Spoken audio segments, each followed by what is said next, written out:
आपको ध्यान होगा कि 11 दिसंबर के दिन सुप्रीम कोर्ट ने धारा 370 पे अपना फैसला सुनाते हुए एक आदेश जारी किया था कि अगले 6 महीनों के भीतर जम्मू कश्मीर में विधानसभा चुनाव करवाए जाएं और इसके बाद जम्मू कश्मीर में चुनाव की कवायद शुरू हो गई है। प्रशासनिक स्तर पे जो तैयारियां हो रही हैं वो तो हो ही रही हैं, कुछ तैयारियां उस लेवल पे भी हो रही हैं जिससे शायद चुनाव की सूरत बदल जाए, कश्मीर से अलगाववाद खत्म हो जाए। जो तैयारियां हैं, कुछ संगठनों को बैन करने की तैयारियां जो हैं वो चल रही हैं, सुरक्षा बलों सेनाओं के मूवमेंट में थोड़े चेंजेस दिख रहे हैं, और भी क्या तैयारियां हैं सब पे बात करेंगे। सबसे पहले बात प्रतिबंधों की। 31 दिसंबर के दिन केंद्रीय गृह मंत्रालय की ओर से एक ऐलान किया गया। ये घाटी में सक्रिय एक संगठन को बैन करने का ऐलान था। संगठन का नाम तहरीक-ए-हुर्रियत जम्मू कश्मीर, ये पूरा नाम है। अब गृह मंत्रालय ने इस संगठन को यूएपीए के तहत बैन किया है, इस्तेमाल करते हुए इसको अनलॉफुल एसोसिएशन करार दिया है। गृह मंत्री अमित शाह ने इसको लेकर एक्स पे घोषणा भी की, लिखा कि ये संगठन जम्मू कश्मीर को भारत से अलग करके वहाँ इस्लामिक कानून चलाने के गतिविधियों में शामिल है। साथ ही ये समूह जम्मू कश्मीर में भारत विरोधी प्रोपेगेंडा चलाने और आतंकी गतिविधियों को संचालित करने में भी शामिल है। अमित शाह के इस ट्वीट के बाद जानते हैं कि गृह मंत्रालय ने अपने नोटिफिकेशन में क्या लिखा था, क्या आरोप लगाए थे। इस संगठन के लोग और नेता पाकिस्तान समेत दूसरे बहुतेरे स्रोतों से पैसा इकट्ठा करते हैं। इन पैसों का उपयोग आतंकी घटनाओं को समर्थन देने और जम्मू कश्मीर में सुरक्षा बलों पर पत्थर चलाने में किया जाता रहा है। इस संगठन के लोगों ने देश के संविधान और संवैधानिक मूल्यों के खिलाफ अपमानजनक रवैया दिखाया है।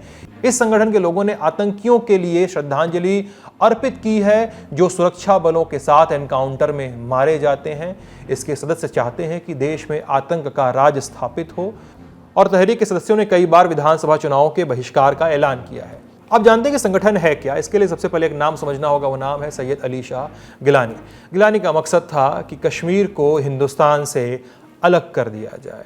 इस अलग करने की कवायद को ही खबरों में अलगाववाद लिखा गया और कश्मीर में इसे ही हुर्रियत आंदोलन की तरह लिखा गया। हुर्रियत मानी आज़ादी। इस आंदोलन से जुड़े लोगों का कहना और करना दोनों अलग अलग है। कहने का असल मतलब कुछ और निकलता है। जैसे हुर्रियत नेता कहते हैं कि वो आज़ाद कश्मीर चाहते हैं, लेकिन इस आज़ाद कश्मीर का अंडरटोन होता है कि वो कश्मीर का विलय पाकिस्तान में चाहते हैं, और घाटी में कमोबेश यही अलगाववाद को लेकर स्थिति रही है। इसके आसपास ही राजनीति और सारे आंदोलन वगैरह होते रहे हैं। तो जब साल 2004 में तहरीक की नींव रखी गई तो गिलानी का पटल पर आगमन हुआ एक अलगाववादी नेता के तौर पे।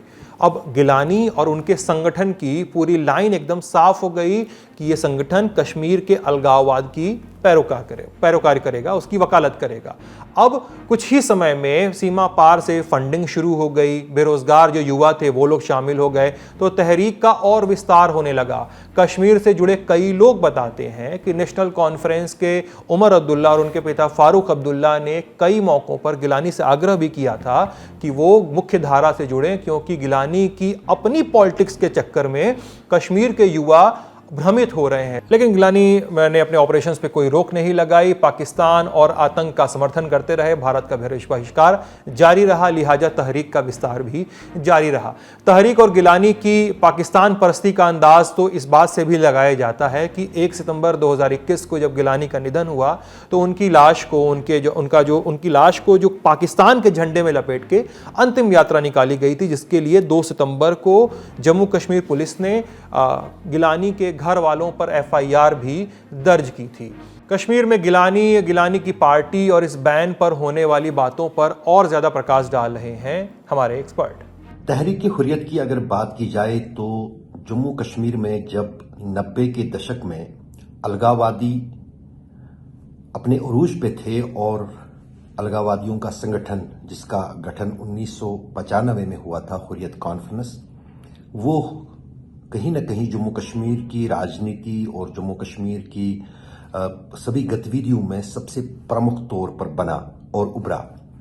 करीब कई दर्जन जो हैं छोटे छोटे संगठन और छोटी छोटी पार्टियां हुर्रियत के छतरी के नीचे एकजुट हुई। लेकिन 2004 में जो है कि इस हुर्रियत के भीतर ही जो है कुछ आपस में जो है रंजिशें बढ़ने लगी, और उसकी खास वजह ये थी कि एक तरफ जो जम्मू कश्मीर में अलगाववादियों के सबसे कट्टरपंथी नेता माने जाते थे और पाक समर्थक सैयद अली शाह गिलानी, जिनका संबंध जो है जमात इस्लामी से था, और दूसरी तरफ जिनको मॉडरेट हुर्रियत लीडर्स कहते थे, जो भारत सरकार के साथ भी बातचीत करते थे और राज्य सरकार के साथ भी बातचीत करते थे, तब जो मीरवाइज का फैक्शन था जिसे हुर्रियत कॉन्फ्रेंस कहा जाता था। और उसी बीच 2006 में जो है हुर्रियत कॉन्फ्रेंस में दो फाड़ हुए। एक ऑल पार्टीज हुर्रियत कॉन्फ्रेंस बनी, जिसमें जो मॉडरेट हुर्रियत लीडर्स थे वो उसका हिस्सा रहे, और दूसरी तरफ तहरीक हुर्रियत सैयद अली शाह गिलानी ने बनाई और वही उसके संस्थापक थे। उसमें खासतौर से जमात इस्लामी के साथ साथ जो बाकी धार्मिक या हम कहें इस्लामी पार्टियां थी जम्मू कश्मीर की, वो उसमें शामिल हुई, और उसमें भी करीब 14 के आसपास छोटी छोटी पार्टियां अलग से होकर उन्होंने तहरीक हुर्रियत बनाई। उसके अध्यक्ष सैयद अली शाह गिलानी बने 2018 तक, और 2018 में सैयद अली शाह गिलानी के बाद तहरीक हुर्रियत के सरपरस्त या हम अध्यक्ष कहें वो मोहम्मद अशरफ सहराई बने, जो कि जमात के अमीर तब जम्मू कश्मीर में थे।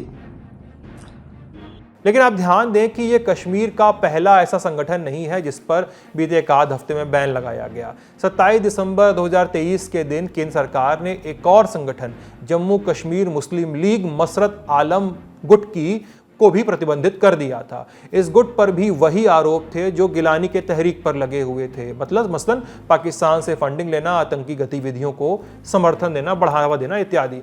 खबरें बताती हैं कि इस ग्रुप के फाउंडर और अलगाववादी नेता मसरत भट्ट और मसरत आलम और गिलानी के बीच बहुत सारे दोस्ताना संबंध थे। मतलब इसने दोस्ताना कि गिलानी के समर्थन में कई बार मसरत आलम ने आंदोलन भी किए थे। लेकिन मुस्लिम लीग और तहरीक के पहले भी बहुत सारे संगठन बीते 5-6 सालों में लगातार बैन हुए। जैसे साल 2016 महिलाओं के अलगाववादी संगठन दुख्तरन-ए-मिल्लत को बैन किया गया। साल 2019 जमात इस्लामी जम्मू कश्मीर को बैन किया गया। साल 2019 जम्मू कश्मीर लिबरेशन फ्रंट को बैन किया गया। साल 2023 Jammu Kashmir democratic freedom party को बैन किया गया। इन सभी संगठनों पर आरोप ही थे कि भारत के खिलाफ ये काम कर रहे हैं पाकिस्तान से पैसे लेकर। और जब एक के बाद एक संगठन ऐसे बैन किए जा रहे हों तो सवाल उठता है कि सुप्रीम कोर्ट के आदेश के बाद कुछ ही महीनों में जो जम्मू कश्मीर में चुनाव होंगे, उन चुनावों में क्या अलगाववादी संगठन बाहर हो जाएंगे, क्योंकि ये चुनाव भी लड़ते हैं। सुनिए एक्सपर्ट क्या कहते हैं। जम्मू कश्मीर से अनुच्छेद 370 हटा तो सबसे ज्यादा जो कार्रवाइयां हुई वो हुर्रियत कॉन्फ्रेंस पे ही हुई, अलगाववादी नेताओं पे हुई। उनमें से अधिकतर को पहले ही जो है जेलों में रखा गया था, और अनुच्छेद 370 हटने से कुछ महीने पहले धीरे धीरे सभी अलगाववादी नेताओं को जो है नजरबंद कर दिया गया, हिरासत में ले लिया गया, चाहे बड़े हो या छोटे। जब फिर 2019 में अनुच्छेद 370 हटने के बाद धीरे धीरे जम्मू कश्मीर में मुख्यधारा के राजनीतिक नेताओं को छोड़ा गया, लेकिन उस बीच जो है अलगाववादी नेताओं को बिल्कुल अभी तक जो है छोड़ा नहीं गया है। और उसमें कुछ जमात इस्लामी के भी नेता हैं और कुछ जो हैं कुछ पार्टियों के भी अध्यक्ष हैं, जैसे मसरत आलम। और मसरत आलम की जो अपनी पार्टी है Muslim conference people's Jammu Kashmir people's Muslim league, उसको भी कुछ महीने पहले ही जो है जम्मू केंद्र सरकार ने प्रतिबंधित कर दिया है, और उसके बाद अब तहरीक हुर्रियत को। तो कहीं ना कहीं ये साफ तो नजर आ रहा है कि जो जम्मू कश्मीर में चुनाव होने वाले हैं विधानसभा के, जिनके लिए सुप्रीम कोर्ट ने समय सीमा तय कर ली है, और कई लोगों का कयास है कि हो सकता है कि जम्मू कश्मीर विधानसभा के चुनाव लोकसभा चुनावों के साथ ही मार्च अप्रैल में हो सकते हैं। तो उस बीच अब साफ जाहिर है कि अलगाववादियों की तरफ से, अलगाववादी नेताओं की तरफ से इन चुनावों में कोई भूमिका नहीं होगी।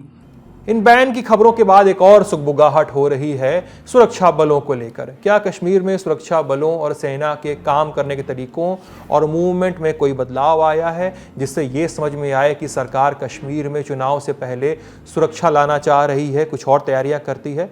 सुनते हैं एक्सपर्ट्स को। अनुच्छेद 370 हटाए जाने के बाद पहला चुनाव होगा, और जाहिर है कि उसके लिए जो है कहीं न कहीं सुरक्षा व्यवस्था को और भी थोड़ा चौकस करना पड़ेगा। और माना जा रहा है कि ये चुनाव अगर होते भी हैं वो फेजेस में होंगे, जिस तरह से पहले वाले कई सारे चुनाव हुए, ताकि सुरक्षा बलों की जो मूवमेंट है उसी हिसाब से उन इलाकों की ओर की जाएगी जो जहां पर चुनाव हो।